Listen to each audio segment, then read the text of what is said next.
Hey, what's up guys? So sneak peek just happened for the new set, new challengers. Let's go ahead and jump into the best cards in the entire set for the TCG. Now these are going to be cards that are going to be super rare and higher, so we're not going to be counting the commons and rares. I know there's a great amount of commons and rares in this set, but we're just going to be talking about the cards that you want to be pulling out of your booster packs, or if your friends get some of these cards, these are the cards you actually want to trade for. So first off, we're going to be kicking off with the new Burning Abyss Synchro Virgil, Rockstar of the Burning Abyss. This card is just really strong for that matchup, just because it allows you to bounce stuff back into the deck, which is really good in the game of Yu-Gi-Oh! Because a lot of cards have effects in the graveyard and so forth. Next up, some of the Cliff Force. There's some of a higher rarity. The Killer, or now it's called the Tower, is actually just going to be a rare, but a lot of players don't like to actually play that in the OCG. Next up, we have the Shadulls. We have the Grista over here, which was the EG Gristle. That's just a fantastic card just to be able to dump another fire monster. I've seen a lot of crazy builds with like the volcanic shells and stuff like that, so that's kind of cool.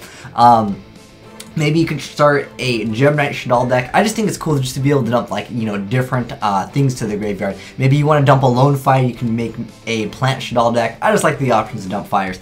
Next up, we have number 99 Utopic Dragon. I feel like this is more of a collector card than a meta playable card, but maybe someone will, you know, XYZ summon this card by discarding our one rank up magic spell and using Utopia. I mean, it probably won't be seeing too much play in the metagame, but it's got a decent effect nonetheless. Next up, we have Solemn Scolding. Now this card over here, it's got a hefty life point cost, 3,000, and you have to have nothing in your spell and trap zone. But there used to be a lot of players that like to just play Solemn Judgment. It was just a card that basically, once you were able to establish your board, if you were able to have a you know, Solemn Judgment, you basically could answer any one card your opponent would have to answer whatever you have. But I feel like Vandy's Ampius pretty much does justice. But I feel like since this is a secret rare, I think this will still be a pretty hot card. Maybe some players will even try running 3 copies of these, even though you can't pay all the life points, just to have the consistency of having as quickly as possible. Next up, we have the El Shaddai Shikana. This is the card that I was actually looking the most forward to, simply because it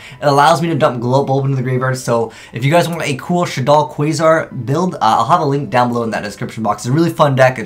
You plus out, you know, Quasar plus having the Shaddai engine is actually quite fun, but just the effect of this card is not bad at all. I just like it to dump like Earth. And next up, Yang Zing's getting some more support. The Yazi is a really good card for that archetype. I mean, Yang Zings haven't been really doing much in the TCG just because everyone's like, oh, I got a main deck triple of the Vandys, and that absolutely destroys them. Also, Armadis definitely does wreck the deck.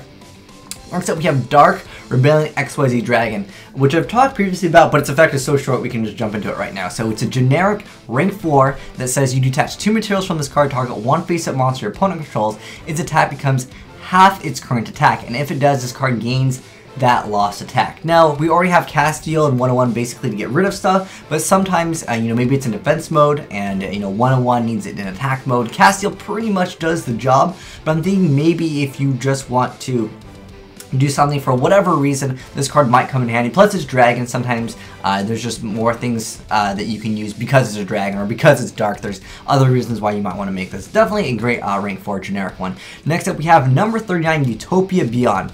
Now the Hazy Flames aren't really an archetype, but I feel like it's the most relevant rank 6 one other than the Heraldic Rulers. But we have number 39 Utopia Beyond, which is actually a pretty strong card. It's just that when his XYZ summon, the attack of all monsters your opponent controls becomes 0. So if you're playing Heretics, which you can just spam monsters out like crazy, and your opponent already has a huge board, maybe this will be the card that you want to actually make. And it has another effect where once per turn during either player's turn, you attach 1 material and target 1 face-up XYZ monster you control on a Utopia monster in your graveyard. Banish the first target. If you do spell summon the second target from your graveyard, then gain life points. So it's like just all pluses, and it is generic, and that's pretty cool. I think that's got a very decent effect, just being able to be like, oh, you know, all your monsters now have 0 attack. So like I said, not a bad effect, especially in a deck where you can OTK.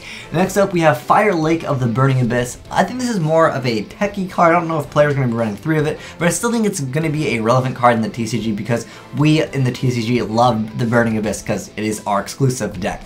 Next up, we have Rescue Hamster. This card is not quite like Rescue Rabbit. I've talked about it previously. It's got a long effect, so if you want to check it out, I'll put everything in the description box below if you guys want to check out the full spoiler list. But I feel like there's a lot of potential to open up some crazy plays with Rescue Hamster, depending on what support we get for the pendulums. Next up we have Totai, the Shadow of the Yingxing. This card is really good because the Yingxings can just bring out whatever they want. It's not like you can summon a Yingxing that's 4 or lower or anything like that. And it's got a decent amount of attack, plus it's a dark, so, you know, certain synchro monsters require you to have, like, you know, a dark non-tuner or a dark tuner. Next up we have the Machina Mega Form. So you contribute this card to special summon 1 Machina monster from your hand or deck, except for the same copy himself. But if a Machina Fortress you control is sent to the graveyard, well, this card is in your graveyard, except during the damage step, you can banish 1 fortress and special summon this card. I don't think that's a bad effect. I'm not sure if people are actually interested in playing like the Machina Gadgets, which was a deck that actually did top multiple times, but I didn't really take those first places from any like huge tournament to my knowledge. But definitely a decent little card, and it's kind of more support for like some older decks. But I think it's an okay card. Next up, just more of the Cliffos. Definitely great cards because you basically want like most of them, I would say, in the deck. Next up we have First of the Dragons. Now I made a deck that was completely revolving around that. I'll put a link down below if you guys want to check that out. It was named something warm before, but this card player, I think it's Dragon's Mirror, is actually really good. There's just, or was it? Yeah, I think it was Dragon's Mirror that made this card really good, but you can actually use the tokens, which was really cool with this, and it can't be destroyed by battle except by battle with a normal monster, and it's unaffected by other monsters' effects. So many decks are just reliant on like the Vanity's Emptiness. If you get this out, some decks just don't have an answer because everything in their deck is all about the effect monster. So I think that is definitely pretty awesome for, you know, players that like to, you know, try newer things. I really like that idea. Herald of the Arclight. This card is going to be very good for the Necklace. So let me go ahead and read its effect. Basically, it's 1 tuner plus 1 or more are non-tuner monsters, and any monster sent from the hand or main deck to the graveyard is banished instead. When a spell, trap, or monster effect is activated, you contribute this card to negate the activation if you do destroy it. The other effect, which is probably going to be more relevant in the meta of the game, is if this card is sent to the graveyard, you can add 1 ritual monster or ritual spell from your deck to your hand. That is an insane effect from the class, because there's a card that you can actually use cards from your extra deck, and you can go ahead and just dump it to the graveyard. Not only getting free cards because you don't have to ritual using the monsters on board or in your hand, you can use this card from the extra deck and then also get a free search out. So that's definitely a huge advantage in the game. Now, the Melodus deck actually can do some stuff. I know it's surprising. There's a lot of locks with the Melodus Diva. So if you like to troll your opponent and make boards that are almost unbeatable, definitely you could try out this. I'm not sure how relevant it's going to be in the game, but I figured I just wanted to mention it real quick. It's more so what I wanted to do. Next up, we have Sacrifice. It's the Cliffos, or Cliffworths, their version of just like a free searcher. Very good card for them. Next up, we have the Burning Abyss tuner over here. It's basically just a tuner, that's all it really does. Next up, we have another Yangzing, but this one is a dark tuner, so you're able to make a lot more other things, more Cliffworths. This is the Scout. It was known as the Duel before, and this card is pretty much required to play the deck. So this card is probably going to be one of the hottest cards out of this entire set. Next up, we have Herald of Ultimateness. I didn't even know that was a word, so this card, it's a pretty decent effect because Herald can't stop, the older Herald that we were used to cannot stop summons, but this has the effect that you can send 1 fairy type monster from your hand to the graveyard to negate the special summon or activation. So that's actually really good. So basically anything that your opponent's going to do, you can stop it. Because before, with Herald, what would happen is sometimes they would just summon a monster that was just too strong, and it wouldn't have an effect, it would just attack over the Herald. So definitely okay. I don't know if people are actually going to be wanting to play this when you compare it to the other stuff that's going to be much more relevant in the game as far as shutting stuff down. So many decks like the Necklace and the Cliffworths can completely shut down certain decks. Just briefly wanted to mention Zaborg, the Mega Monarch. I don't know if this will be like an expensive card, because a lot of people, they do collect cards in the game of Yu-Gi-Oh! And having all the Mega Monarchs is something people like to collect.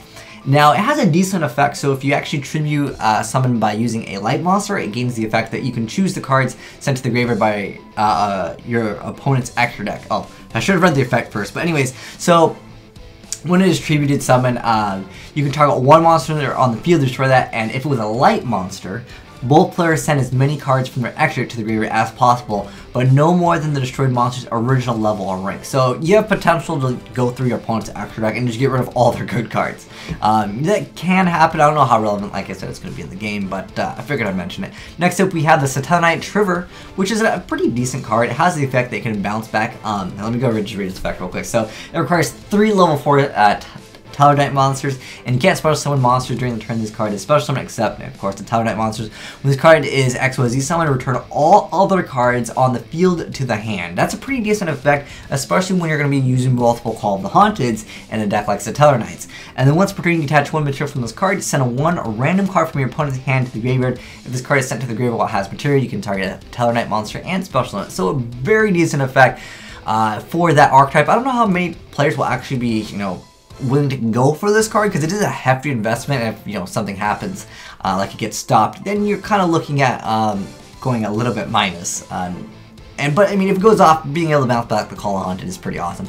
And lastly but not least, Denko Sekko, which I made a video talking about how awesome this card is.